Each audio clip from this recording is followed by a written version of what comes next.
Olá, estudantes do terceiro ano, professora Luísa Venina, língua portuguesa. Hoje faremos a correção das atividades da semana 4 do Plano de Estudo Tutorado, volume 4. Essas são as atividades que encerram o PET 4. Temos aqui um texto falando um pouco sobre Tarsila do Amaral e a Tela A Negra, de 1923.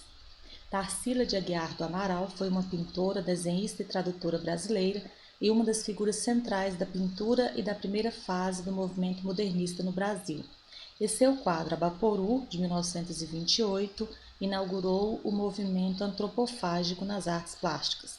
A artista plástica Tarsila do Amaral nasceu em 1886, tendo falecido em 1973. Ocupa um lugar de destaque como pintora e desenhista modernista. Seu pai herdou apreciável fortuna e diversas fazendas, nas quais Tarsila passou a infância e a adolescência. Tarsila do Amaral estudou em São Paulo e esteve ao lado de Mário e Oswald de Andrade, Anita Malfatti e tantos outros à frente da revolucionária Semana de Arte Moderna de 1922. Temos a tela Abaporu, de 1928.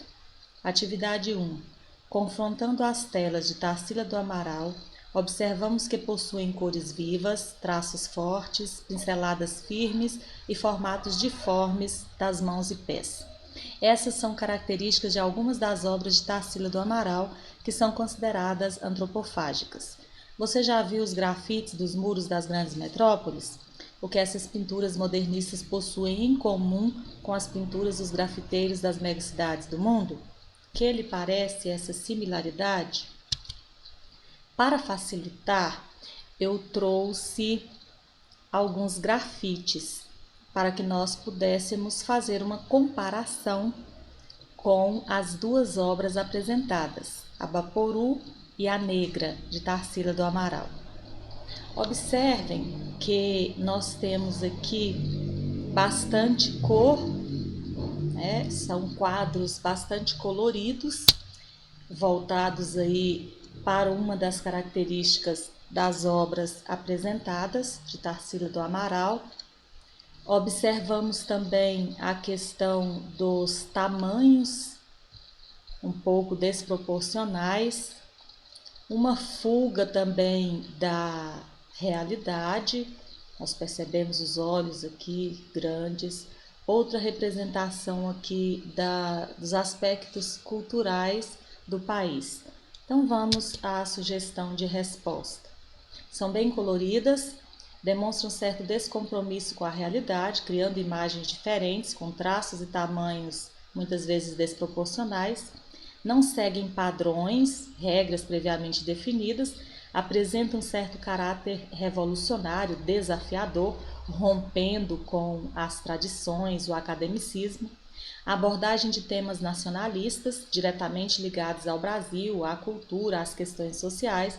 O grafite faz isso de uma maneira mais crítica, mas traz características já abordadas nos princípios, nos ideais dos modernistas. Comumente, as obras literárias e as outras artes dialogam com o tempo de sua produção, e todo o contexto histórico e cultural reverbera nas produções, pois tanto a história quanto a literatura são discursos distintos que buscam representar as experiências dos homens no tempo. Assim, ambas são formas de explicar o presente, inventar o passado, imaginar o futuro. Ambas são formas de representar inquietações e questões que mobilizam os homens em cada época de sua história, e nesta medida possuem um público destinatário e leitor. A história brasileira, através das artes, se revela. Portanto, o movimento modernista expõe em grande medida o diálogo das artes com a história do país pelo viés literário das obras apresentadas nesse período e pela produção das artes plásticas. Neste sentido, o que se pode apreender pelo viés artístico acerca do contexto histórico brasileiro nas 4 primeiras décadas dos anos 1900? As obras mencionadas no PET 4 foram Macunaíma, de Mário de Andrade, Os Sapos, de Manuel Bandeira, Aboporú e a Negra, de Tarsila do Amaral, Tropical e Samba, de Anita Malfatti. Considerando essas obras e todo o contexto histórico-cultural da época, há aqui uma sugestão de resposta. Na sociedade da época, era marcante a divisão de classes. Havia a burguesia, composta por pessoas letradas, cultas, que possuíam grandes propriedades de terras ou ascendiam financeiramente através das indústrias, que cresciam e aumentavam a produção em grande escala. Os pertencentes a essa elite viajavam para a Europa, onde entravam em contato com a cultura europeia, com as novas visões artísticas, sendo influenciados pelos movimentos vanguardistas. A partir dessa influência, começavam a refletir sobre a cultura, a realidade brasileira, iniciando o modernismo, que viria romper com as tradições, com o academicismo, buscando a criação de uma arte que revelasse a identidade do Brasil. Porém, essa arte não era acessível a todos. O povo que trabalhava nas fazendas e fábricas eram os pobres, marginalizados, que eram representados das obras, mas que não frequentavam os espaços como museus, bibliotecas, salões de exposição, não possuíam letramento, não tinham acesso a essa literatura, a essa arte. Isso revela a desigualdade e a hipocrisia presentes naquela época e ainda nos dias atuais em nossa sociedade. Essa foi uma sugestão. Você pode ter formulado sua resposta com outras palavras e tá tudo bem. Para a semana 4, que é a semana de fechamento do PET 4, foram apenas essas duas questões.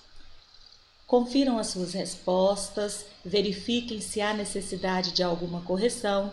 Se houver alguma dúvida, se quiserem fazer alguma pergunta, é só entrar em contato pelo chat Conexão Escola ou também pelo nosso grupo do WhatsApp. Estamos conversando e também pelo WhatsApp no privado. Até a nossa próxima aula.